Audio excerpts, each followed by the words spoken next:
पहिली संधी मला थँक्यू. मी श्याम देशमुख. मागच्या 2-3 वर्षापासून आरसीएम सिस्टीममध्ये आहे. परंतु मागच्या 15 वर्षापासून मी एका प्रायव्हेट कंपनीत जॉब करतो. आणि इकडे यायचा उद्देश हाच एक आहे की मागचं कोविडचा जो पिरियड आहे त्या पिरियडचं सांगतो.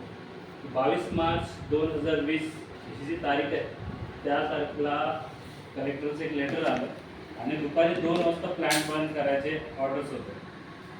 आणि प्लॅन्ट बंद झाला.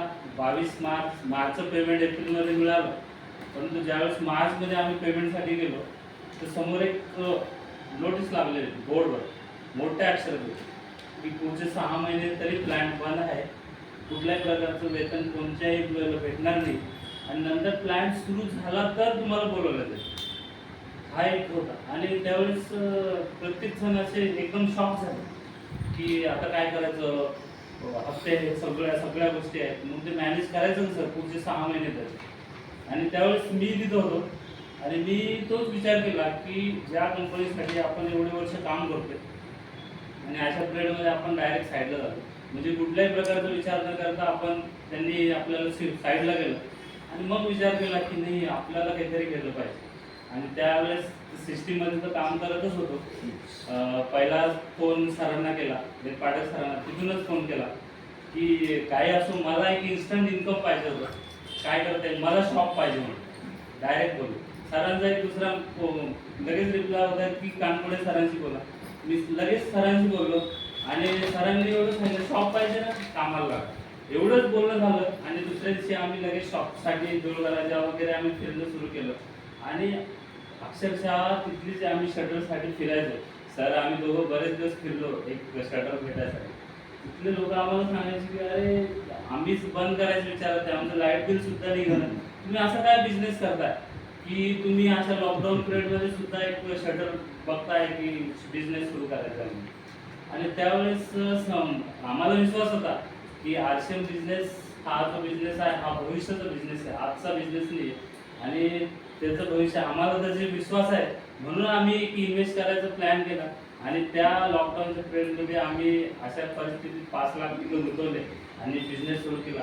आज अशी परिस्थिती आहे की शॉपच्या माध्यमातून का होईना एक माझा पगार तरी निघतोय. म्हणजे मी एक इंडिपेंडन्स झालो की आज जरी मी घरी असलो तरी सुद्धा आरसीएम बिझनेस आहे त्यामुळे माझं घर तरी चालू शकते. आणि नेटवर्कचं तर काम त्याला तर थोडा वेळच लागते. एवढं फास्ट इन्कम नेटवर्कमधून येणं तर शक्य नाही आणि ते घेऊ बी नाही, कारण जे बेस आहे तो तयार होणं महत्त्वाचं आहे. आणि त्यातून येणारं जे इन्कम आहे जसं हे सांगितलं की रत्नेश जैन सरांचं की आज ते नाही आहे तरी सुद्धा खूप मोठी इन्कम एक अमाऊंट कंटिन्यू त्यांच्या घरामध्ये येत राहणार आहे आणि तेच आपल्याला करायचं. ही एक सुरक्षा आहे. नेक्स्ट जनरेशनसाठी एक पर्याय ऑप्शन आहे. मी प्रायव्हेटमध्ये काम करतोय, मला ते कधी घरी बसता येईल, परंतु नेक्स्ट काय आपल्या मुलांना काय नाही, त्यांना सुद्धा तेच खायला घेऊन फिरायचं का, म्हणून हा बिझनेस आहे आणि त्यासाठीच मी त्याच्याकडे बघतोय आणि हा बिझनेस करतोय. थँक्यू. या शॉपमुळे घरात काय बदल झाले, काही मुलं ते पैसे खूप मोठा बदल झाला.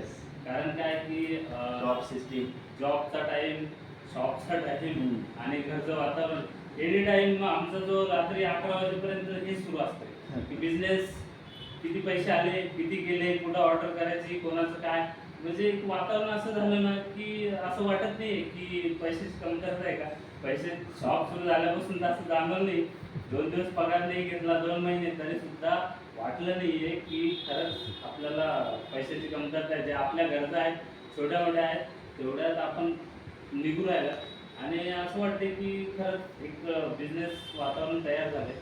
मुलामध्ये पण चेंजेस झाले, त्यांना पण ते बाकीच्या गोष्टीत इंटरेस्ट नाही, त्या हे सगळ्या गोष्टीमध्ये.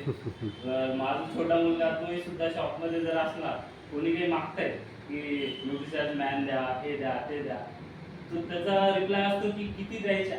म्हणजे त्याला काय समजत नाहीये पण तरी तो म्हणतो की नाही किती द्यायच्या. म्हणजे एक जे आहे ना बिझनेसची माइंडसेट त्यांच्या मनामध्ये सुद्धा तयार झालाय. म्हणजे 5-6 वर्षाच्या मुलामध्ये जर हे गुण जर आतापासून येत असेल तर आपल्या वयामध्ये येईपर्यंत ते खूप मोठं काम करत असेल. आणि त्यासाठीच हा बिझनेस आहे. खूप छान आहे, वातावरण एकदम पॉझिटिव्ह आहे. थँक्यू.